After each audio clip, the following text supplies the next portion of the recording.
Amid the world's wide din around, I hear from far a solemn sound that says, "Remember me." I sat amid the bustle of a town-like room, 'neath skies with smoke-stained vapours hid by windows made to show their gloom.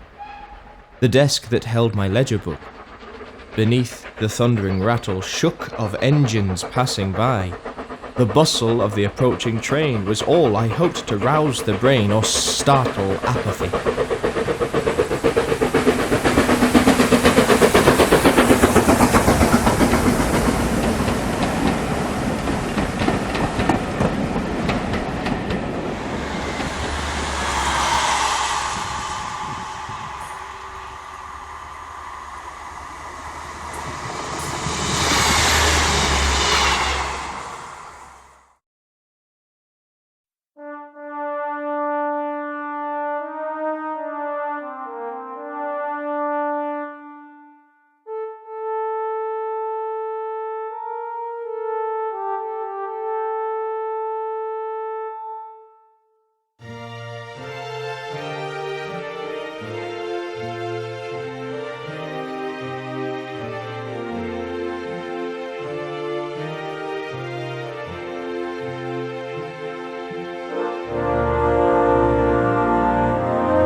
The River Calder, West Yorkshire, in the north of England, tumbling down from Todmorden in the west to its confluence with the River Aire, the Calder wrestles through the eastern slopes of the Pennines like an angry animal, its name rooted in the early Brittonic for hard or violent water, or river of stones.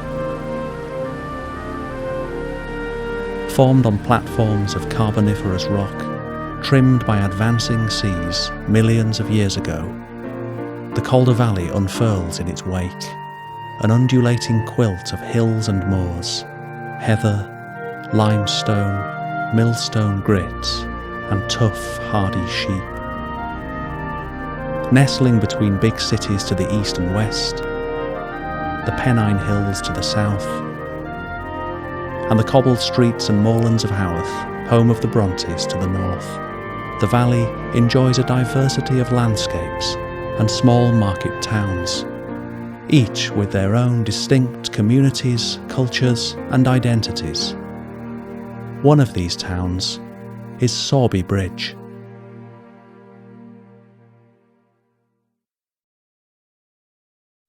From its beginnings as a farmstead built on the ancient forests of Sowebyshire, Sowerby Bridge has a long history. A history of mills and waterways, of agriculture, wool, railways and boats, rush-bearing, clog dancing, and morris dancing. It has a history of folk music brought in by Irish settlers who came to work in the burgeoning industries of the 19th century. But its cultural impact also extends into the world of literature.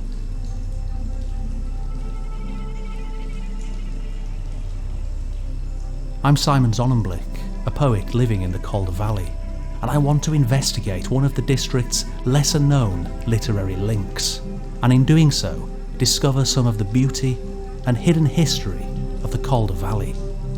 Here we are in Sowerby Bridge by the Rochdale Canal.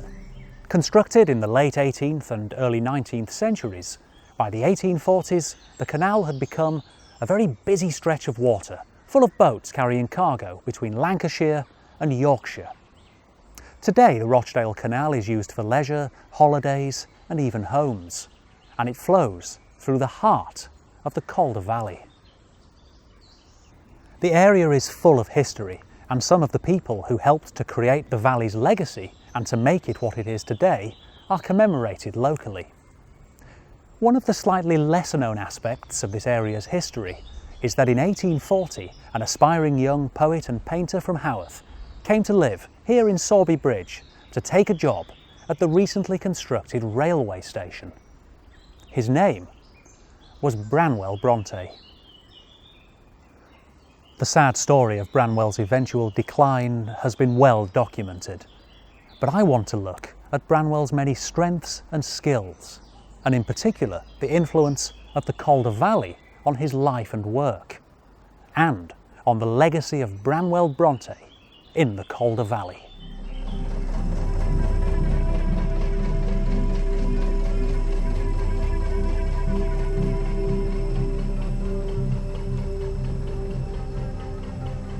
June 2017 marks 200 years since Branwell's birth, and as we approached this bicentenary, I embarked on a journey to find out about his time in Sowerby Bridge and its neighbouring towns. I was to learn a great deal about the valley, its history, its canal and railways, and the industries they supported. And of course, about Branwell himself. I spoke to historians, writers, artists and other local people, and I'm going to share what I discovered about Branwell's poetry and paintings. But before exploring the local area, I took a trip a few miles up the road to Haworth.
After seeing the sights of the town itself, I went to meet with Anne Dinsdale, author of The Brontes at Haworth and collections manager at the world-famous Bronte Parsonage.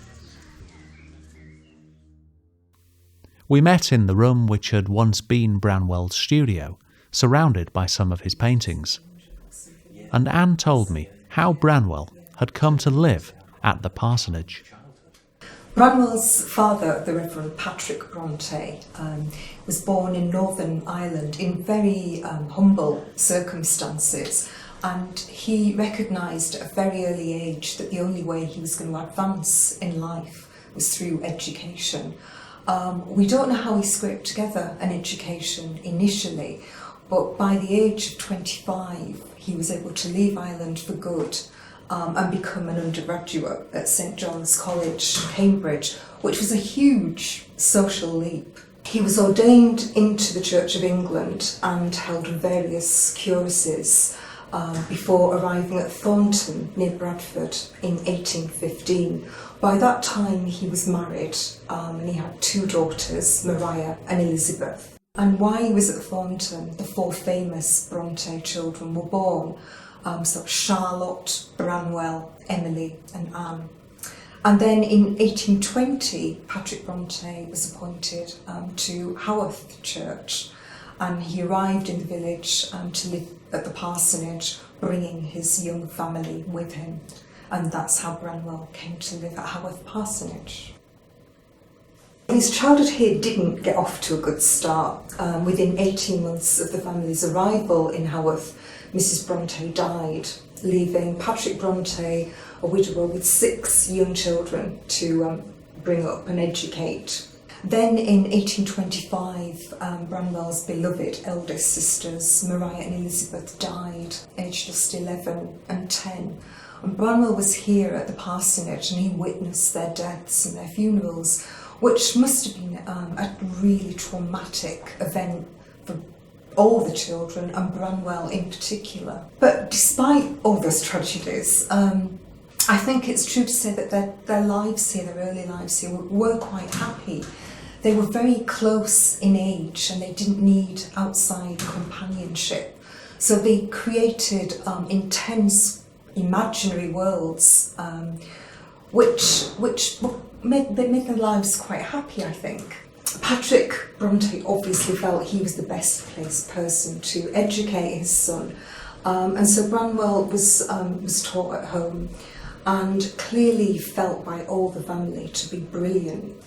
He was very passionate about art and literature and music and politics, and very interested in what was going on in the world, beyond Haworth. And of course this was a period when the railways were transforming life, and Branwell was very interested in the railways. I was fascinated to learn about Branwell's formative years, and especially the imaginary worlds he and his sisters had created. A few weeks after seeing Anne, I learned that historian Juliet Barker was in Haworth. Juliet's acclaimed book The Brontes had become something of a Bronte Bible to me, and we met in the beautiful 18th century hotel, the Old White Lion. Well, for me, the most interesting thing about Branwell Bronte was the fact that he's always been sort of dismissed as being this waste of space, and yet he was clearly fundamental to them as writers.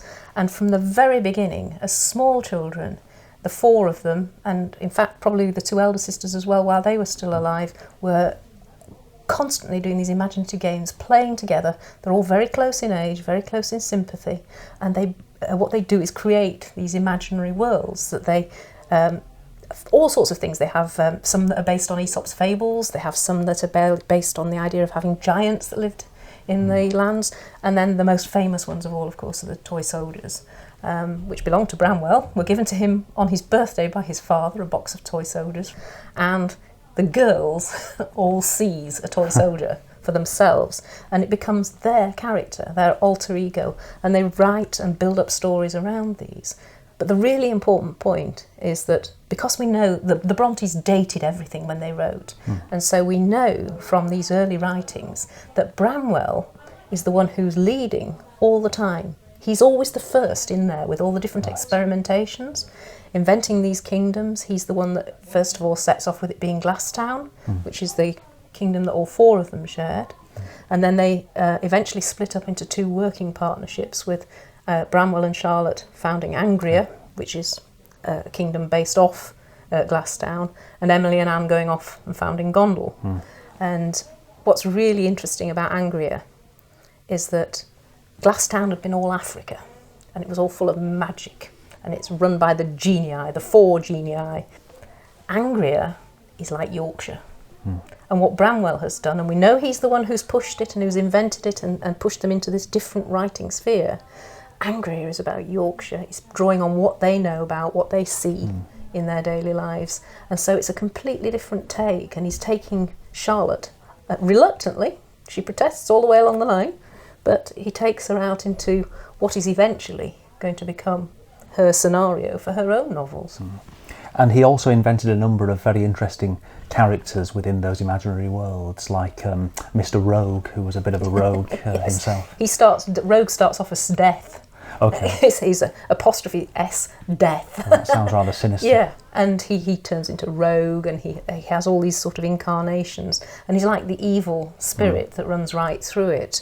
And he actually feeds through, and I think that Joseph in Wuthering Heights is very much an extension of that sort of character, because he crops up in different forms in all the novels. And Charlotte's first novel that she wrote for publication, it wasn't published in her own lifetime, The Professor, starts off, it's an Angrian story that Branwell had written when he was 17, and Rogue is actually there in the counting house at the beginning of the book. And so he even wove his way into Charlotte's later novels. But the one that Branwell himself identifies with most of all is Northumberland. And Northumberland is very much this sort of Byronic figure. Branwell does lots of drawings of him and he's always quite heroic looking, you know. And of course nothing like Branwell looked himself.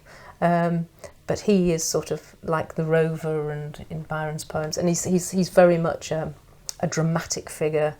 But what's really interesting about him as a character is this fact that he has this dark streak in him, and it's almost a self-destructive streak. And we're talking about him in his early teens writing about this, and it's something that goes right through his writings.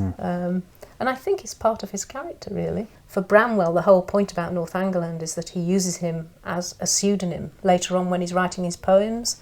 So when he's publishing in the newspapers even, he uses Northumberland as his pseudonym. So he's sort of his glamorous alter ego.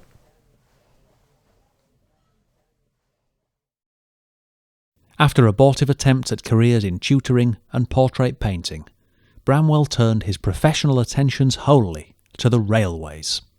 In October 1840, he secured a job as clerk at Sowerby Bridge Station for the Manchester and Leeds Railway Company, much to the evident disdain of his sister Charlotte. A distant relation of mine, one Patrick Bernarges, has set off to seek his fortune in the wild, wandering, adventurous, romantic, knight-errant-like capacity of clerk on the Leeds and Manchester Railroad. Leeds and Manchester. Where are they? Cities in a wilderness, like Tadmor, alias Palmyra, are they not? However vulgar some may have perceived this new industry to be, it's worth remembering that many saw fit to invest in railways, including Charlotte Bronte. I think going to Calder Valley is critically important in his whole development as a poet. He was working on the railway, which it sounds as though that's boring, you know, but actually it was a really exciting time to be working on the railway because they were building the Summit Tunnel. They had Stevenson himself came down to open the line. And it's a really, you know, it's cutting edge technology, so it's an exciting place to be.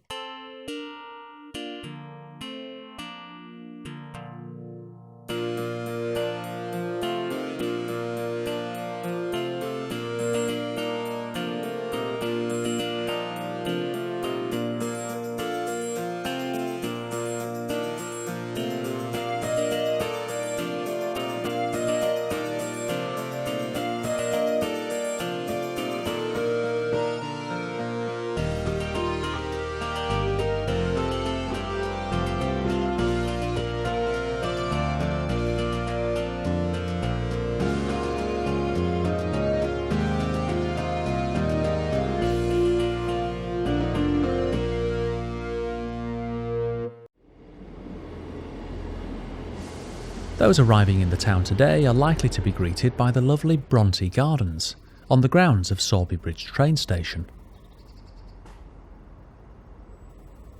Before learning about the gardens and the current station, I went to meet someone who could tell me about the history of the town and the railways that brought Branwell here.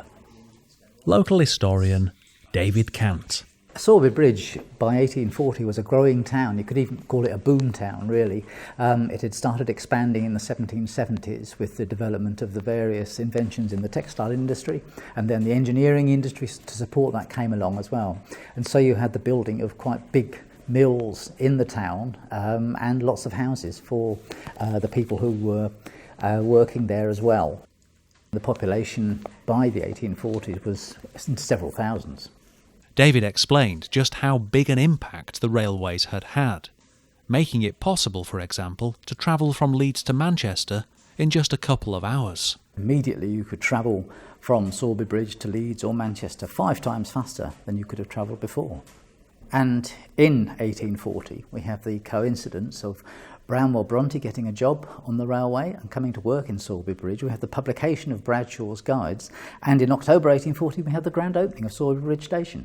The train left Leeds about 8 o'clock in the morning and got here about 10:30. There have been crowds all the way along the route, and there was a huge crowd here in Sowerby Bridge to greet it when it arrived.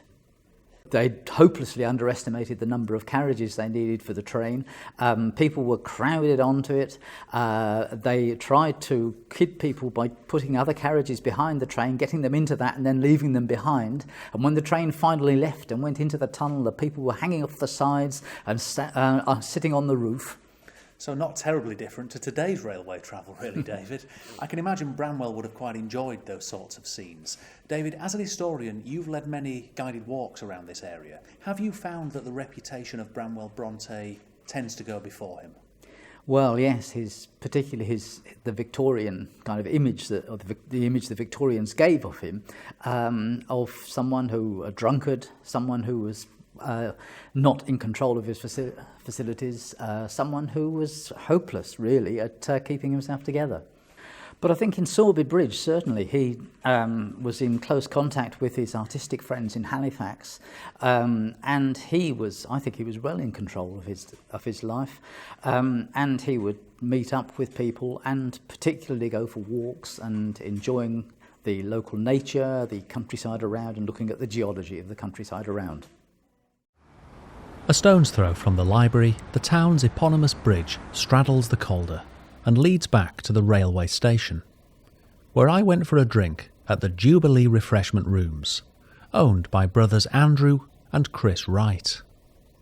Given its situation by the side of the platform, and knowing his fondness for a tipple, it's highly likely that had the Jubilee existed in 1840, one of its regular customers would surely have been Branwell Bronte.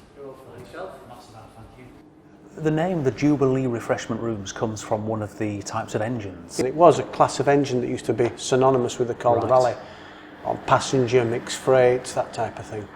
I know we had various events, poetry events and so on in this premises, and you have regular friends of the railway station that meet here. Yeah, it's the home to I'm the convener of the group, and the group's based here. Yes.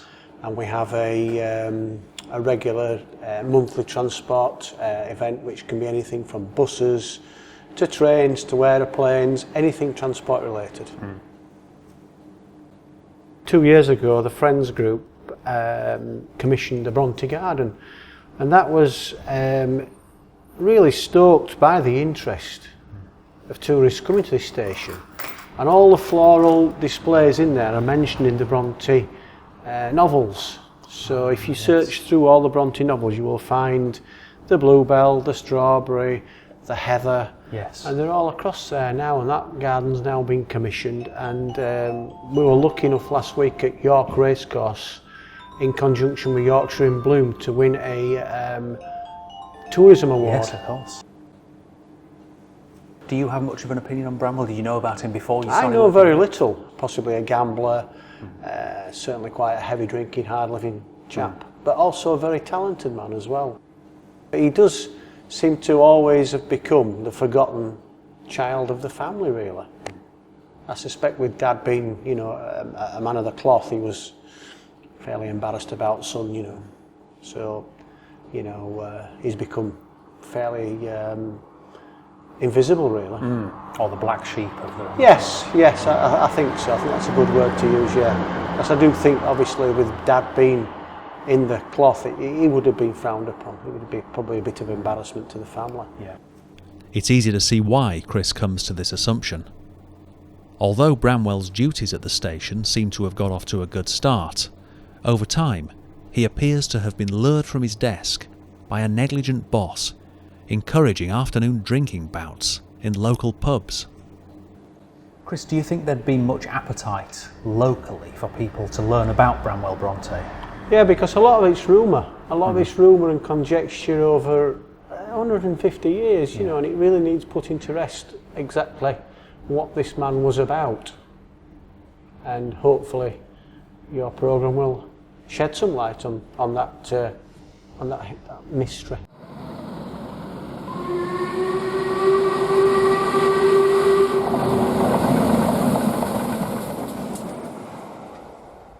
I too was hoping to shed some light on Branwell's story, One thing I was coming to learn in my research on Branwell was that his leisure hours were not all spent socialising or enjoying a drink. He loved nature and enjoyed exploring the hills and woodlands of the valley, embracing the beauty of the natural world.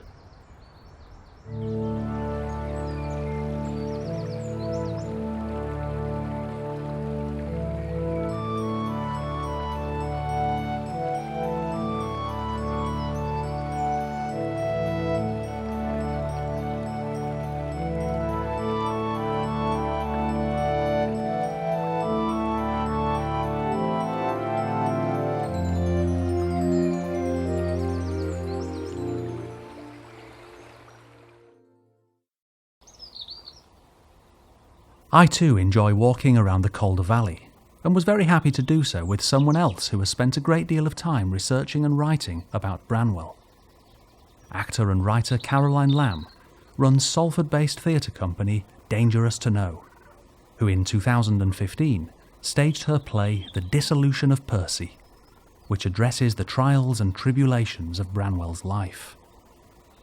Having shared many observations about Branwell with Caroline, I went to see the play in Salford, and was very pleased when its author agreed to come to the Calder Valley and read her poem, Rest and Regret, which was written as a direct response to one of Branwell's own poems. Do those dark walls embrace you as you dreamed? Is death, in truth, the haven it once seemed? No more to struggle, swaddled safe and sound in real rest, trading atoms with the ground. Another thought, but one of just reward, were one thy learned mind could ill afford. And yet, in latter days, resigned to rack, thy sickly soul wrenched thine ambitions back. With me there are 3 others, you declared. About your brow a flaming circlet glared. Your left hand grasped a soldier saved or smote. Your right hand pulsed with histories you wrote. But hearest now the step above thy head, the voices speaking names of those long dead. To whom thinkst thou those whispers may allude, with reverence assured and awe subdued? 3 other names and tales abound from yours. They draw the folk whose steps percuss these floors. This hall above the bed each sought too soon now echoes Tally, Emmy, Annie's tune. For all thy trials, I cannot think thee sent to live in hope and die when hope is spent. No other set of hands could thy way pave, no other mortal set thee in thy grave. If you could hear now, would you hear with pride the names for which your own was swept aside? Without a sturdy soul and steady mind, the man who loses strength is left behind. Was futile that great hope, as now it seems? Wert thou a man of powers or of dreams? A wild soul bound, or green and brittle youth? I have not ways enough to find the truth.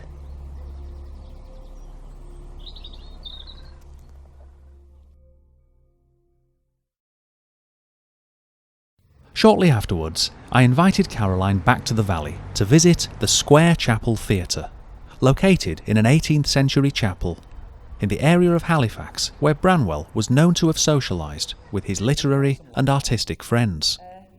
Before we talked, I jumped at the chance of indulging my thespian tendencies in a few excerpts from Caroline's play. In all his milk-fed life he has known not one tribulation, and so he accepts her perfections as his due. But I, who have been spat out of every channel I seek to navigate, when I think of heaven, it is not heaven I see, but... Oh, well, then don't think of heaven, then. It seems too high an ambition for you at the moment, and that is no one else's fault. So we know that Branwell took on a kind of alter ego of Northumberland, one of his favourite self-creations. But your play, Caroline, is called The Dissolution of Percy. Where does that come from? Well, Percy was Northumberland, the Earl of Northumberland. It was one of his many titles. In fact, I can't remember by heart, but one of his longer pieces of juvenilia, an attempt at a novel, I believe, was entitled something like The Life of Alexander Percy, Earl of Northumberland, Duke of something, and it goes on. His titles sort of extend to about a paragraph, and that's the title of the book, right, which kind of precedes the style of the book. You know, you start reading it and you realise that it is very wordy, and it's quite difficult to get through, but it's very interesting. I see him as having a strange mixture of vanity and sort of obsequiousness, in that he had this hero worship and felt that he would never be as good as particular people, but at the same time he'd been sort of built up by all this praise from his family being the only boy, and felt he was destined for great things, and was crushingly disappointed when he didn't achieve anything. There's sort of a dispute as to whether his social life here furthered him as a writer and helped him creatively, or if it actually added to his supposed drinking habit and sent him further in the wrong direction.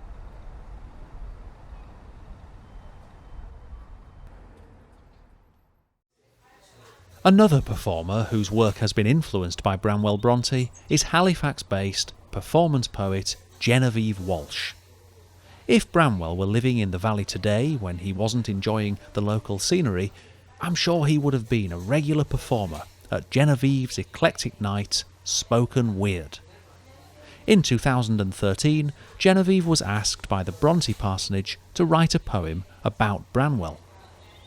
I met up with her to ask about the poem. We've both performed at Sowerby Bridge's Puzzle Poets, now housed on Tower Hill at the Blind Pig, which seemed a perfect place to meet. Before she read the poem, I asked when Jen first became aware of Branwell Bronte.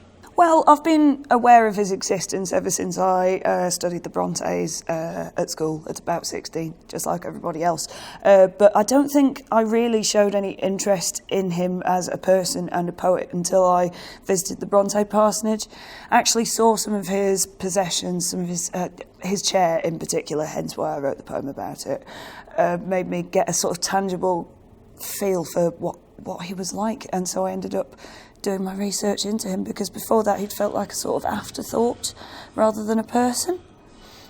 And what do you make of Branwell the person and Branwell the poet?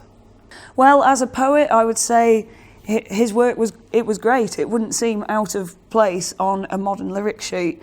As a person, there was a bit of a Russell Brand element to him, but really I sort of perceived him as more of a sort of Richie Edwards type person, someone that was creative and clever but held back by depression, by addiction, by various things that couldn't make him progress.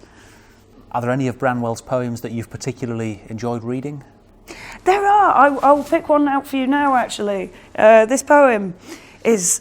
I hate to pigeonhole myself, Simon, but there is some funereal imagery in here that's absolutely fantastic. And there's a real sort of spiky, yet also very lyrical quality to it. We leave our bodies in the tomb, like dust to moulder and decay. But while they waste in coffin gloom, our parted spirits, where are they? In endless night or endless day? Buried as our bodies are beyond all earthly hope or fear, like them no more to reappear, but festering fast away. For futures but the shadow thrown from present, and the substance gone, its shadow cannot stay. Thank you. Don't thank me, thank Branwell. Thank you, Branwell.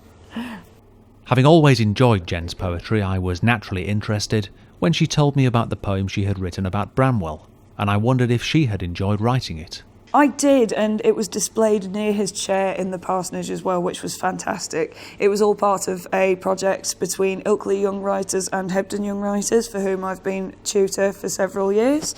And I have to say, the teenagers in both groups somewhat wiped the floor with me in poetic terms. But the book and the project altogether, it was a great thing to work on, to actually tangibly get a feel of the Brontes, all four of them, not just Branwell.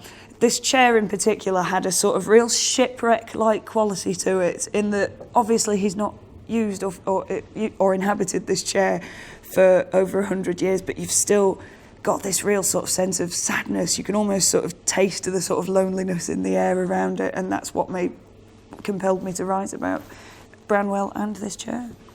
Thank you.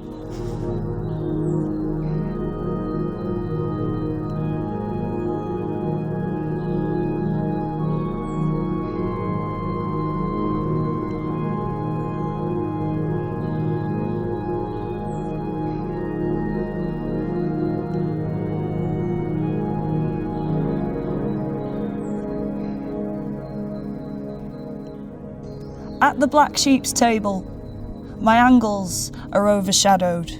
He spells the word loneliness ambidextrously, bilingually. The artist's brushstrokes muted, hushed by the crowd. The rush, the stigma.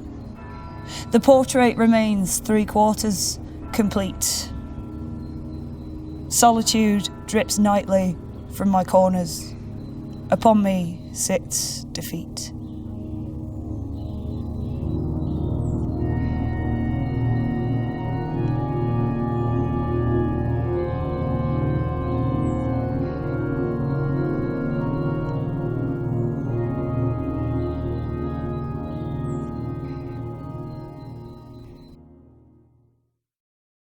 I was moved by the poem's depiction of Branwell as a struggling artist and a lonely soul. And I know Branwell would have enjoyed a warmer welcome in today's Calder Valley scene than he might have received in his own day and age.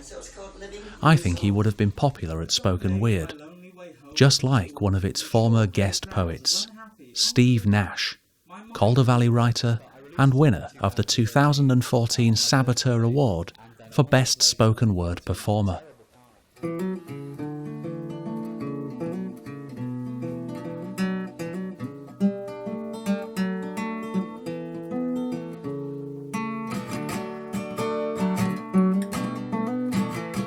On one of our walks beside the River Calder's grassy banks, Steve told me about one of his favourite poems by Branwell, about the River Ouse's grassy banks.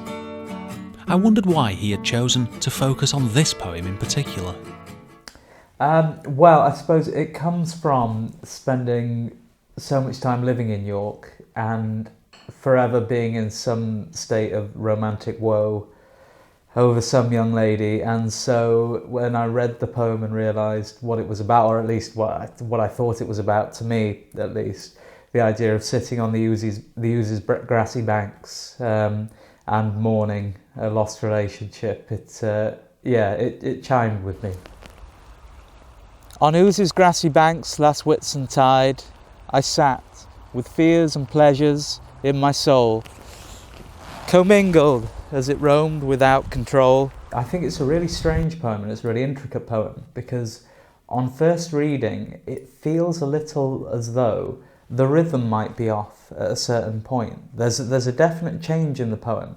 However, it's one of those poems that if you then try and analyse and try and count the beats, if you like, you find that actually it's almost flawless.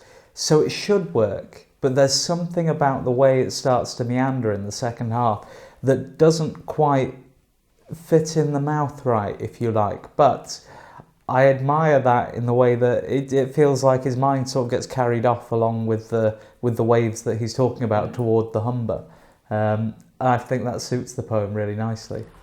O'er present hours and through a future wide, where love, methought, should keep my heart beside her, whose own prison home I looked upon. But as I looked, descended summer's sun, and did not its descent my hopes deride. The sky, though blue, was soon to change to grey. I, on that day next year, must own no smile.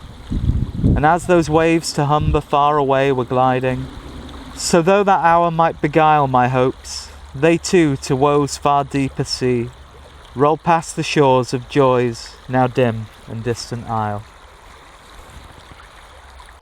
Considering the confessional style of this poem, I wondered whether Branwell would have taken to today's social media as a platform for sharing his poetry and venting his emotions. Would he, for example, have made use of sites such as Facebook and Twitter? I think Branwell would have had all of them. Yes, I think he'd be on there writing very short Twitter poems, and I think he'd be very keen to get a following. I do feel that from what we hear about him and the way he lived his life, he was a very charismatic figure, and I have a feeling he could have become incredibly popular as well, utilising social media. So yes, I don't think there'd have been any way to stop him using social media at all.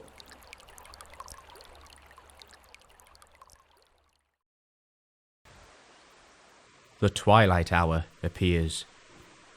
The hour ordained by God for man's repose, yet often made by man an hour of woes, a summing up of daylight's toils and grief, of moody musings, not of wild relief. Not all of Branwell's poems and paintings revolve around serious matters, but the more I get to know his work, the more I sense a certain sombreness hanging over so much of it, and the sense of a young man burdened by expectation, searching for purpose and identity. There is no God. I know there's none, neither of spirit nor of stone, nor holy hill or idol shrine has ever held a power divine, nor heaven above nor hell below can minister to weal or woe. I feel that when the body dies, its memories and feelings die, that they from earth shall never rise. I think a lot of people can identify with this, and many of us who write poetry often tend to do so as a means of expressing the things that might be hard to talk about in day-to-day life, exploring the problems of existence. Branwell Bronte didn't exactly have an easy start in life. As Anne Dinsdale has explained, his mother and two of his sisters died when Branwell was still a child. For where, Maria? Where art thou? Lost? Though I seem to see thee now. Thy smiling eyes and shining brow and sunny cheek and golden hair and all thy beauty smiling there. From heaven thou wanderst like a dove to the wild world of waters here, but never made o'er it to roll. Thou hast left its waves of sin and care back for thine art, while I stand where the rottenest mass of carnage lay, a raven resting on his prey. Branwell also wrote several poems in which the deaths and funerals of imaginary sisters are described. Juliet Barker points out, while it is dangerous to consider such poetry autobiographical, there are certain graphic and haunting lines which suggest that Branwell was drawing on actual experience.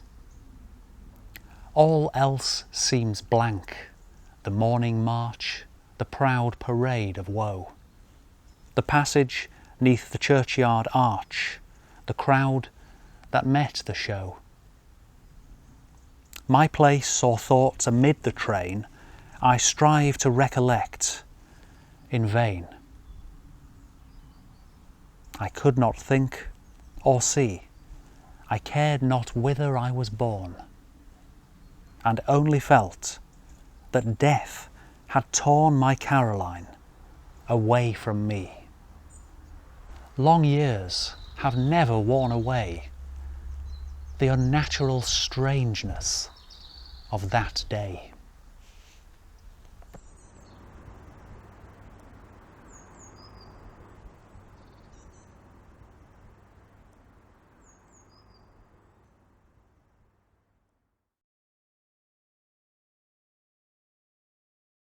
The small town of Mythenroyd lies between Sowerby Bridge and Hebden Bridge.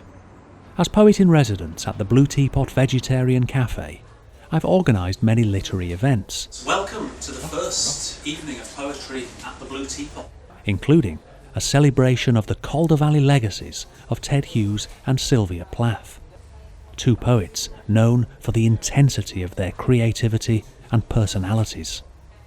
I sometimes wonder, if Branwell had been living in the valley during their time, what might they have made of him? Would they have got along famously? Or might there have been fireworks?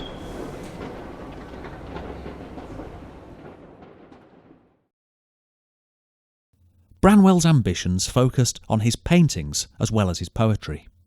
An enthusiastic artist since childhood, he produced a fairly diverse spectrum of paintings, from straightforward portraiture to unusual and almost mystical landscapes and figures. I wanted to explore this element of Branwell's creativity and hear the thoughts of some contemporary Calder Valley artists about Branwell the painter. Juliet Ogden works from a studio in Hebden Bridge and specialises in screen prints, florals and landscapes. Julia grew up in the valley, and many of the landscapes she paints depicts the same places Branwell would have known and walked around. We took a stroll to the Smith Art Gallery, which shares its premises with Brighouse Library. It was here at the gallery that Julia was first inspired to take up painting as a child, and we stopped to consider some of Branwell's pictures, the ones Julia likes and the ones that she is not so fond of. Let's take a look at Mrs. Isaac Kirby. Yes.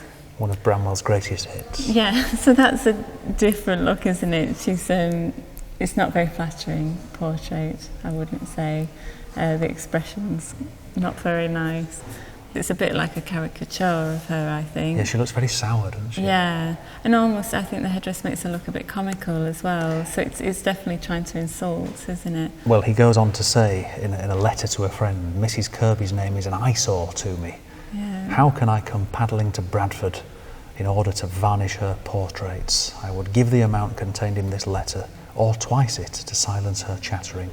So if that was intended to be a disaffectionate portrait, do you think that it's actually quite well done? Yeah, I think it's quite well painted. I mean, the movement of it as well, with the sort of faded colours in the scarf bleeding into the background, kind of shows a bit of aggravation or movement, doesn't it? So I think that suits his sort of pent-up kind of aggression towards her. This one isn't aggressive. This is quite calming. This is one of my favourites, actually. The Lonely Shepherd.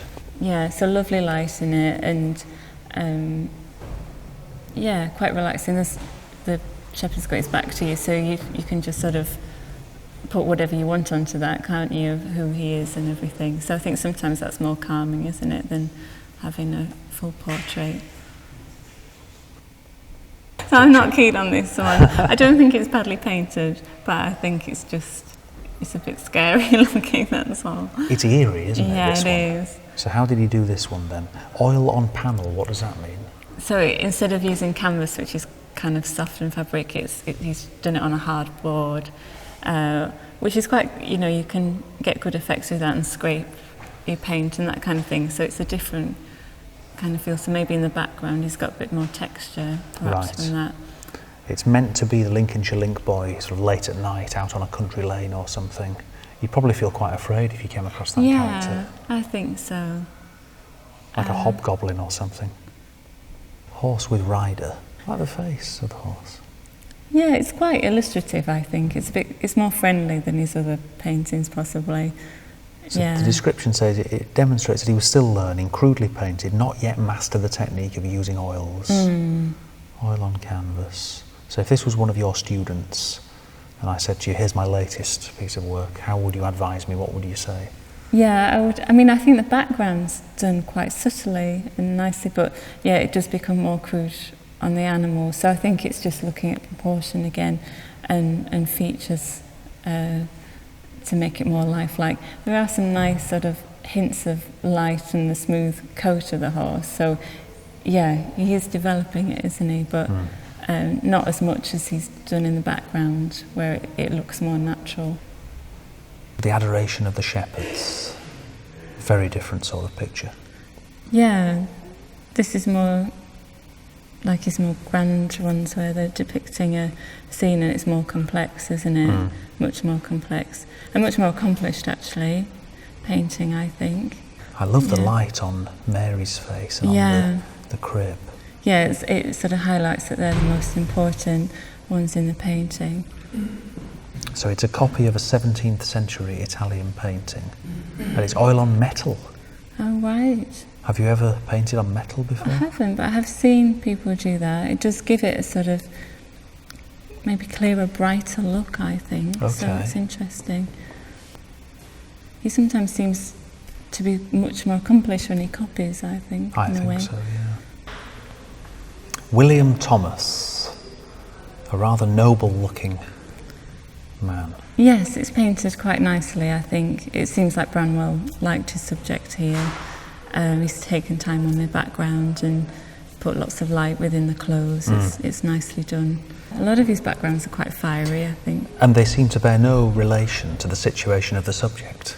No, I think he probably likes to just abstract it a bit, and so it's just got a bit of interest in the background, but they all have his style. I'd feel quite happy if I was William Thomas and that was the picture. And rather revealingly, the notes below tell us that, according to oral tradition, Branwell painted this in lieu of paying a bill. This was William Thomas, who was a wine merchant, who supplied Branwell at the parsonage. Yeah. Over in the town of Todmorden, where Bronte family friend John Fennell was Reverend at Crossstones Church, and where Branwell and his sisters spent happy hours and holidays as children, I was to meet with two artists who were very impressed with some of Branwell's paintings, Stella Hill and Mike Acton. I wanted to hear their thoughts on Branwell's art, and met with Mike and Stella at their brand new studio on Burnley Road, Legacy Arts. I know you'd spoken before about a sense of uptightness in some of Branwell's pictures. I wonder if you thought that was more evident in, say, the portraits than the landscape. Yeah, I think it definitely in the portraits more than the landscapes, yes. I mean, if you take these two and this quite biblical one here, they're quite good. I'm not a massive fan of that, but I think that is really good. But as far as uptightness is concerned, that end portrait there, I think that it's that personage of the lips that gets me. Some of the washes what he uses, the glazes what he uses, and they're quite good. And you know, you can see the light in his face and everything else. It's he has got some he has got some class as a portrait artist, but I just don't think that he's got it in depth. This is really romantic, I think. It's lovely. I think the way his dog is looking at him with pure adoration, and he's happy with that. He looks in a happy place. The highlights what he's got on the hills there. Yeah, I think it is, as far as I'm concerned, one of his better landscapes. It's like he's got ownership of his land there, isn't it? He's happy, his home's happy. Obviously, we're here in an art gallery surrounded by all these paintings, and here in Todmorden and in the Calder Valley generally, quite a diverse area for art. Lots of different amazing place. How do you think Branwell Bronte would have fitted in as an artist in today's Todmorden? I think he'd have gone down really well. Right. Yeah, because of the number of pubs in Todmorden. Yes. Yeah, and he would have been that character that he would have gone down. I think he'd have enjoyed the previews we all put on. Do you think his pictures would have been popular? Do you think any of them would have stood out locally? Yeah. Yeah, I think he would. I think he would have been known for what he did, if you like, for his, it's a small town and there's nobody else really doing much like this, is there? This sort of style. That sort of style, no. But maybe his style would be different now. For the 21st century Todmorden would be a different thing. I think he would have been looser and a lot more. Definitely looser. Diverse as well. Yeah. Having looked through all of Branwell's artwork and having kind of considered the different styles, do you each have a favourite painting? Well, I think this Blake type thing, I think that's my favourite without any shadow of a doubt. You see, I love that for its content because I love angels and anything else, But for me, it's this one for the colour and just that sort of place of that serenity and that calmness in it. I think it's a realistic painting in the sense that it's one man and his dog and he's in a happy place. It's beautiful moorland and colours that is used with the moonlight. It's a very gentle painting, very serene. And I think it's quite magical in a way. It's used really muted colours and tones. There's the soft lines of the moorland, autumnal tones. It's a really, really nice piece. What I think I really like about this painting is it's quite Branwell. And the way it's portrayed the figures, and I know it's a copy from an original, but what I like about it is the way he's done the figures. They're so absolutely in proportion and perfect.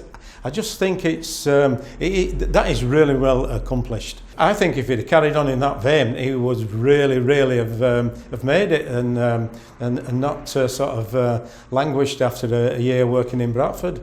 I think he's probably well underestimated in a lot of ways, because you can see like he's got like 3 different styles going on, which is not unusual for artists, because they do tend to jump about a bit. But I wish he'd have just picked one rather than portraiture.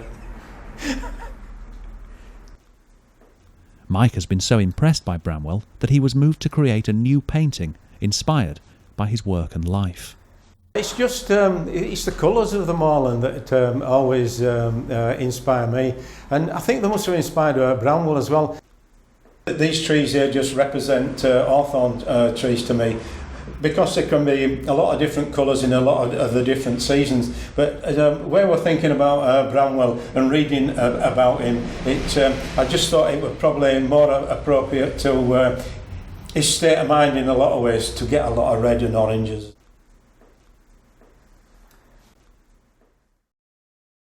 As you head out west across the Calder Valley towards the Hebden Bridge area, I feel the landscape becomes in places almost primeval. You find ferns and lush, rich foliage, and the grass is notoriously slippery.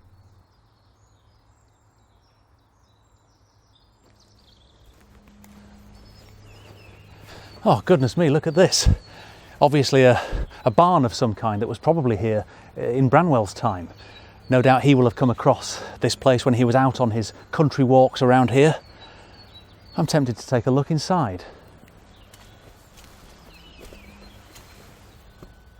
I'm actually rather nervous about heading inside here, not really sure what I'm going to find. It looks like the kind of place where you might find Emily Bronte writing some of her Gothic poetry, or maybe Heathcliff getting up to his devilish deeds. Oh well, let's give it a go.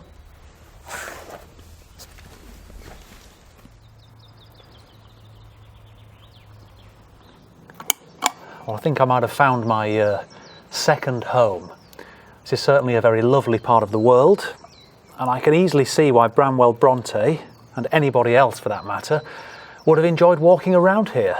Though I think it's fairly safe to say that were this the flask of Branwell Bronte, it may contain something slightly stronger than black coffee.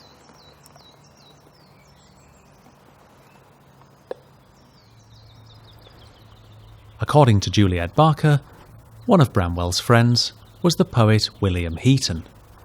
This is how Heaton remembered Branwell.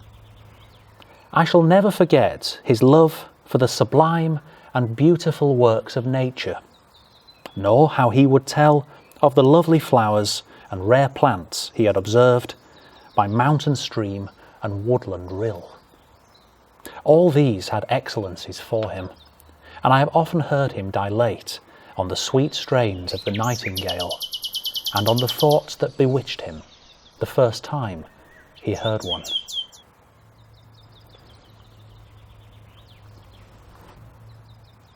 Well, Branwell enjoyed both solitary walking and walking with friends. Juliet Barker also tells us how one of the people with whom he liked to walk in this area was the vicar at Hebden Bridge, the Reverend Sutcliffe Sowden. We're not terribly far from Hebden Bridge, so I think I'll go and take a trip up there and see what I can find out about Sutcliffe Sowden.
Sutcliffe Sowden was appointed incumbent at St James's Church on the 1st of May 1841.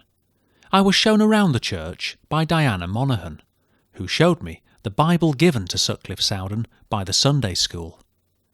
I asked how Branwell had got to know Sutcliffe.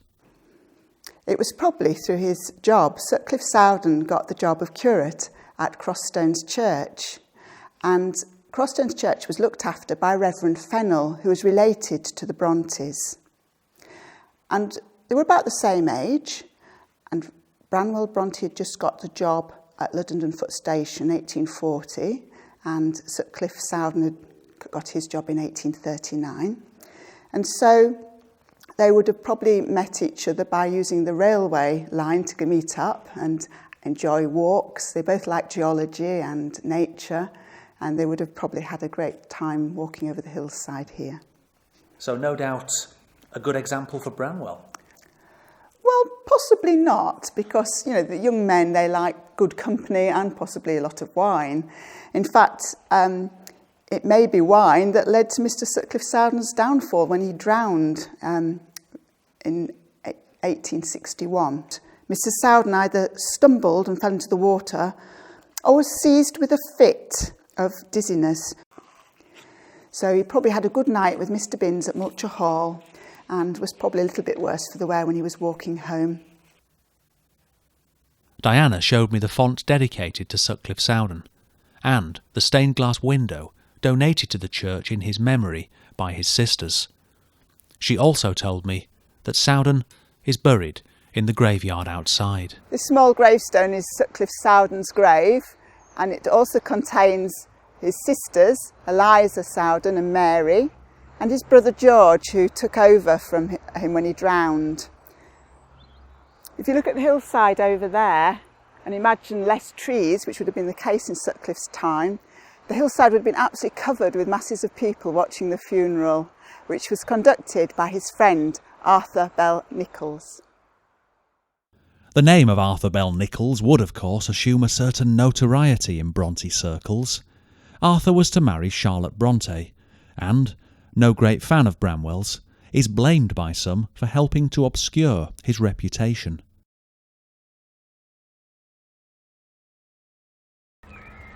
On the 1st of April 1841, Branwell was promoted to the post of clerk in charge at a salary of £130 per year, and transferred to the next station along the line here at Luddenden Foot. This was a promising move for Branwell, his promotion coming less than a year since his arrival on the railways, and should have been the start of a positive new chapter in his life. During the time that he was working at Luddenden Foot, Branwell also produced some interesting poetry and paintings, and his time in the area is commemorated by this rather unusual statue.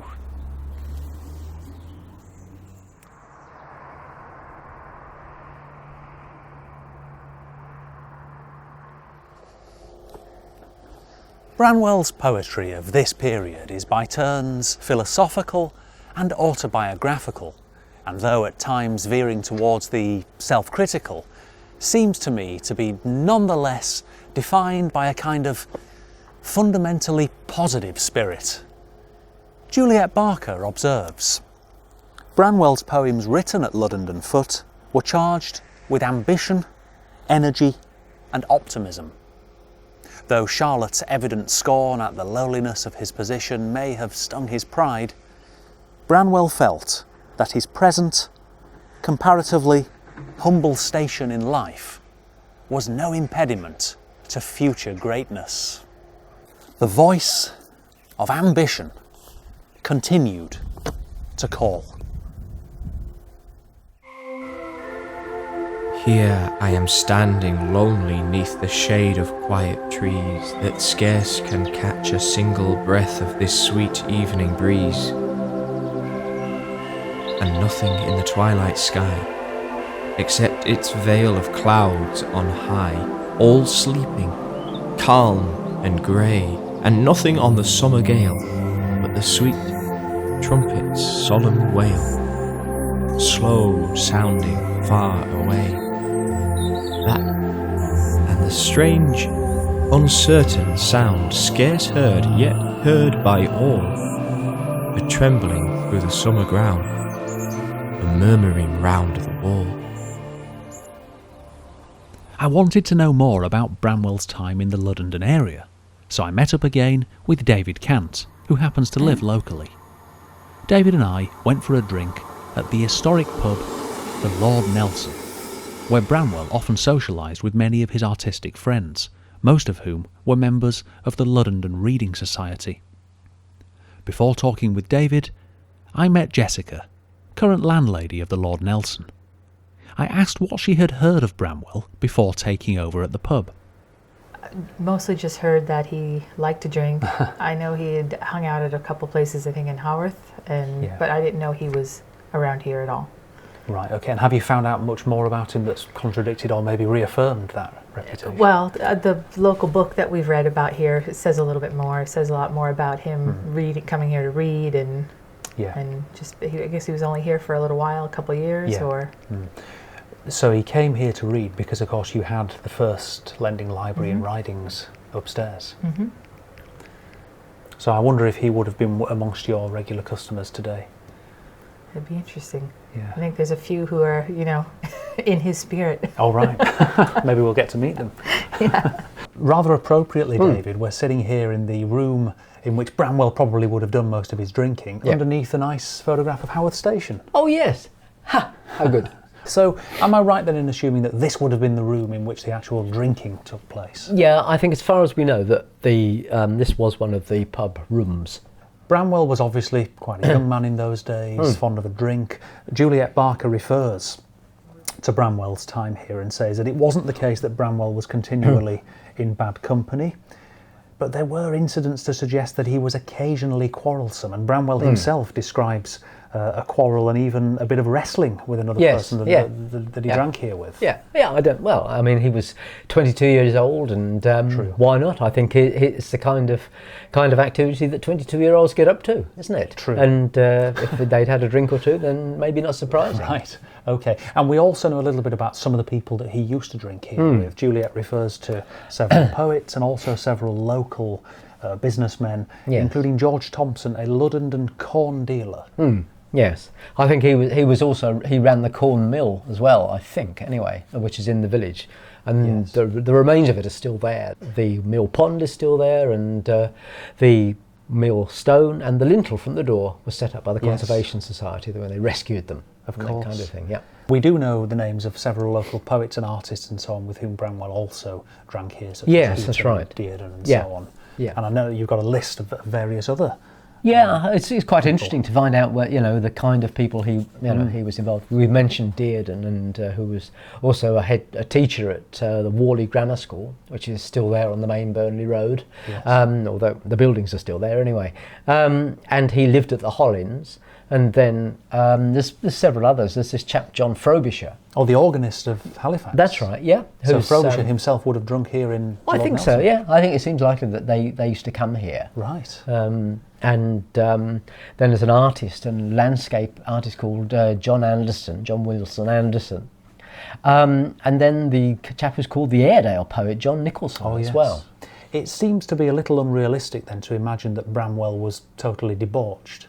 Yes, I think that is something that has been, it's kind of an invention in the 19th century, but Mrs. Gaskell starts it off and then other people pick up the baton and run with it. Right. I think, and he is a 22-year-old, he probably does go out drinking sometimes, but I think also it's a very creative period for him, and he's clearly very serious, and it's the time when his poems are published in the local papers and things, for example.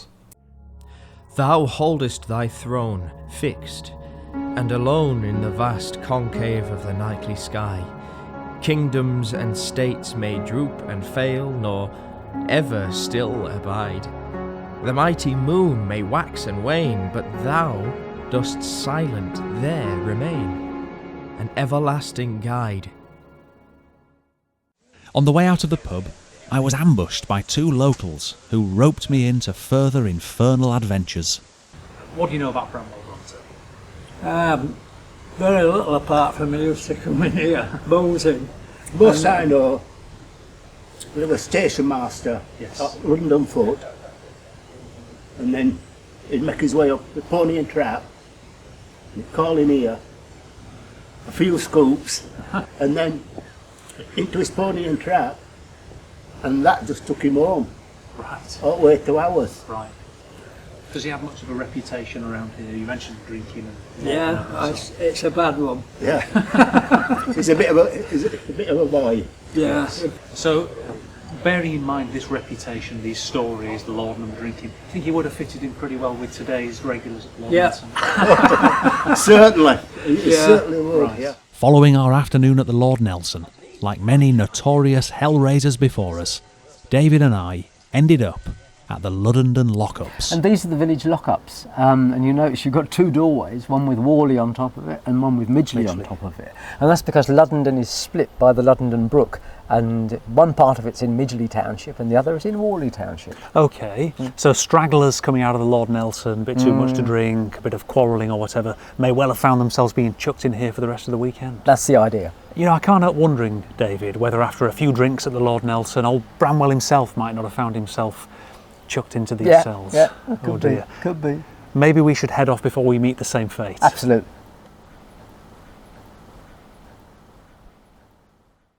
Branwell had always been popular. One of his long-time friends was Haworth gravedigger John Brown, with whom he maintained a regular correspondence. Later in life, Brown remembered how, on one occasion when he was station master, being hurried over some necessary letter writing, 2 important letters remained to be written before the next train came in.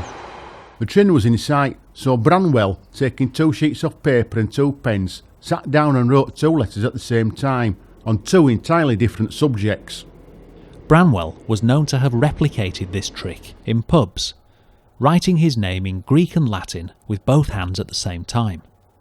No doubt this would have been impressive to his new friends, the people living and working on the boats of the Rochdale Canal. Branwell found it easy to fit in with the bargees and their unconventional lifestyles, and found their company enjoyable and liberating. In her biography of Branwell, The Infernal World of Branwell Bronte, Daphne du Maurier points out that his background as a parson's son would be unknown or irrelevant to them, and that in their company he could be free and easy, and just be himself. I was gliding downstream. My 2 rovers, a couple of stout Angrian soldiers, almost resting on their oars. I sat in the stern, thinking of sights and adventures, schemes of ambition, and all the probable stir and glory of my future.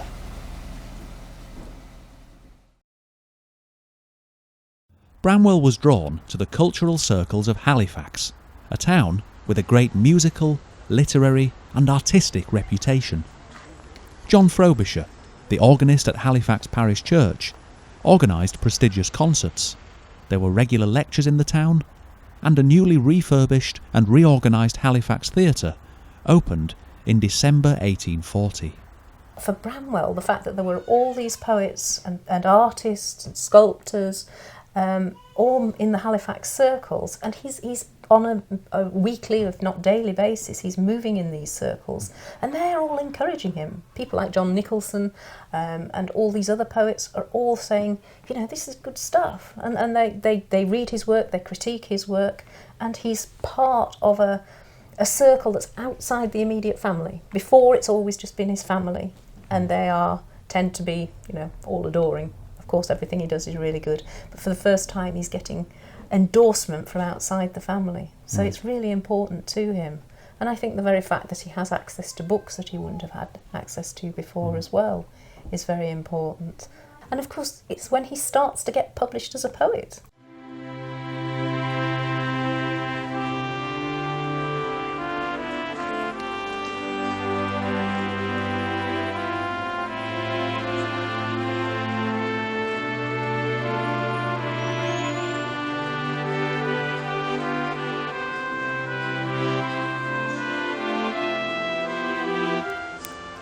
Things seemed to be going so well for Branwell. Not only was he progressing professionally, he was also settling into the social scenes in Luddenden and Halifax. So it comes as no great surprise to learn that Branwell chose to remain in the Calder Valley during the Christmas season of 1841.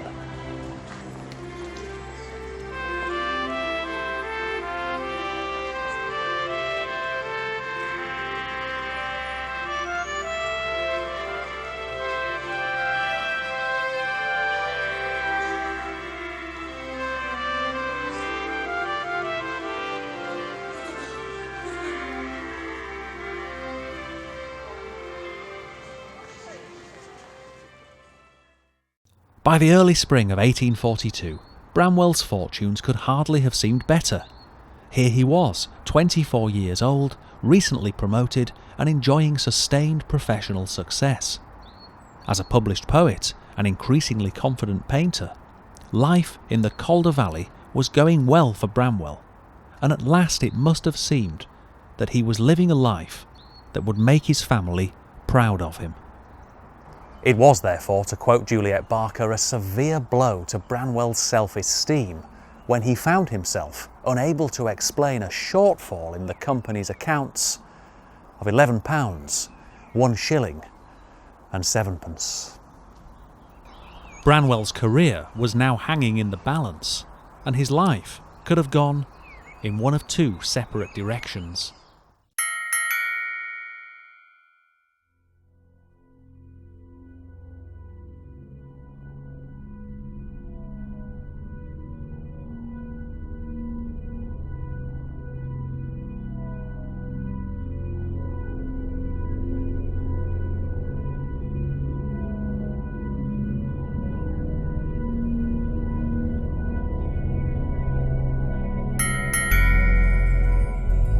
Over the canals, above the ribcage railways, weaving wreath-like through the valley's veins, Branwell's balloon bumped through the sky. Coal-black balls, they float almost majestically, feeling the water of the wind but shunted by billows of factory smoke. One by one they judder through the smog, bouncing against chimneys and banging into steeples. Get mistaken for grass and pumped full of lead. Branwell's balloons wobble, dip and fall like stumbling drunks, like coffins of the stillborn slipping into earth. In the sky over Luddenden and Haworth, Branwell's balloons are bursting.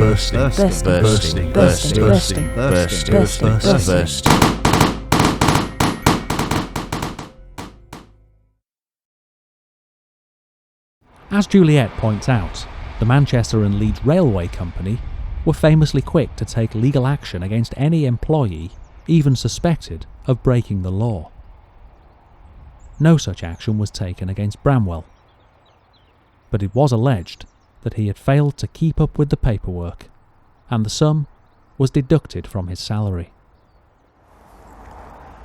So Branwell was never suspected, or indeed accused, of anything dishonest or improper, only sheer negligence. Juliet Barker explains how Branwell's friend Francis Grundy recalled is wandering off on rambles round the hills, seemingly leaving the station in the charge of a junior clerk, or sometimes the porter. Branwell was foolishly behaving just as his own former boss had done at Sowerby Bridge. Then Branwell had no doubt been quite happy left to his own devices. Nothing appears to have gone awry, and he'd displayed sufficient competence to gain promotion. Now, with his own shortcomings in the spotlight, things would turn out rather differently. Branwell's conduct may have been regrettable, but hardly unforgivable in the greater scheme of things. His accounting error was quickly noticed and promptly rectified, to his own financial detriment. And it should be noted that Branwell, who was promoted within a year of arriving on the railways, was generally regarded as a diligent employee. Branwell's problems seem to have come to a head after his promotion to Luddenden Foot. where he found himself with a great deal of new responsibilities. His drinking also appears to have increased at around this time. Nowadays, a worker struggling with alcohol might be offered support. Branwell Bronte was offered none. Instead, he was placed under investigation, and on the 4th of March 1842, the company's board of directors decided to dismiss him.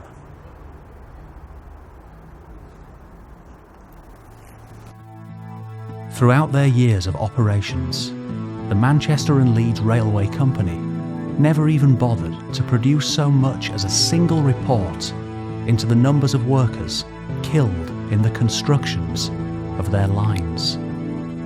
But the temporary loss of a small amount of money was clearly a very important matter in the minds of the eminent gentlemen of the board.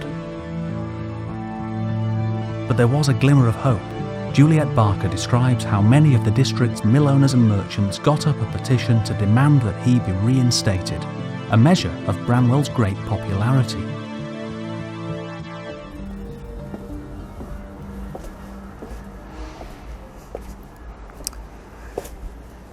The petition was unsuccessful. The board stood by their decision. Branwell Bronte's Calder Valley years were over.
When I began this search to learn about Branwell Bronte's Calder Valley years, I fully expected to hear about the drinking, the struggles, the reputation. And when you think about how his time in the valley came to an end, with the loss of the job that almost set him on the path to a good career, or that would have provided the security to enable him to pursue his artistic aspirations, it's easy to see this reputation confirmed. Maybe Branwell allowed the destructive aspects of his personality to take control of him. Perhaps he allowed other people to become bad influences. Maybe Branwell was simply unsuited to the life of a railway clerk. Clearly, Branwell wasn't a saint. But neither do I believe that he was quite the sinner that history has, for the most part, painted him to be. He was simply a man who made mistakes. But who hasn't? And besides, when we start to look at Branwell from beyond the moralistic narratives of the mid-19th century and to focus on him instead as a human being, I believe that a different portrait begins to emerge. I think he's been very badly served by virtually every biographer, from the very start, from Mrs. Gaskell, who used Branwell to be the basis for all the Brontes' awful characters like Heathcliff and all the people who are drunks and in the Bronte novels that feature so heavily. They're all sort of supposedly based on Branwell Bronte. So she dismisses him as a spent force, really, and it's all about these poor girls. But she didn't know anything about his previous life and how he'd been such a powerhouse within the family grouping and how important he was there. But I think later biographers too have all been sort of seduced by this idea that he's this drunken wastrel, this ne'er-do-well, and they don't realise how talented he actually was. And one of his many problems was that he actually was too talented in too many directions. How come the Brontes were so devastated when he died if he was always such a waste of space? We've seen so much more of Branwell in the Calder Valley than many of us probably expected. We've seen his distinctive paintings, humorous sketches and at times bewitching landscape scenes. We've heard about his popularity among other poets for his love and knowledge of literature, his respected translations of classical verse, and his own spirited and expressive poetry. And we've learned about his positive childhood influence on the creativity of his famous sisters.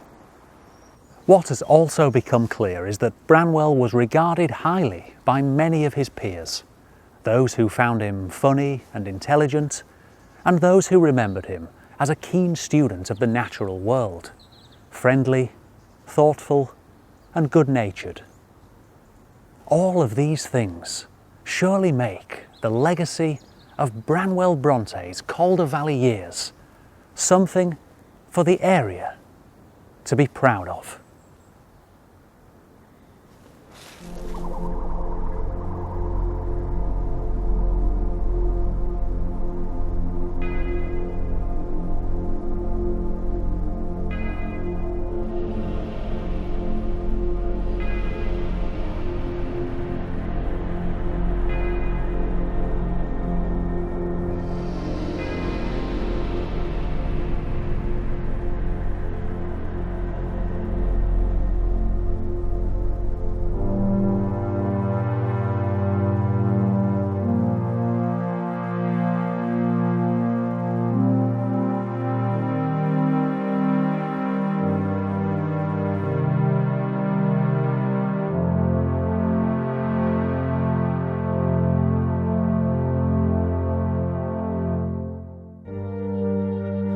From a humble parsonage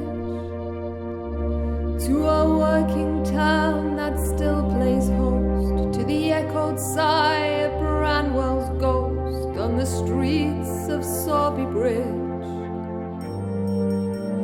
Beside these hard and weary railway tracks, on cobblestones well stained by toil, metaphors for the mortal coil, lodging history in their cracks. From industrial revolution, ideas infused the human heart with great machines and greater art as the prize for evolution. In every black and satin-crusted mill, pilgrims from another time forged the shift of social paradigm that dominates us still. On the pages and the canvases of time, artists meet us face to face to guide us to a higher place and encourage us to climb. And the legacy will stand the test of age, the essence of that fertile mind that future generations find imprinted on their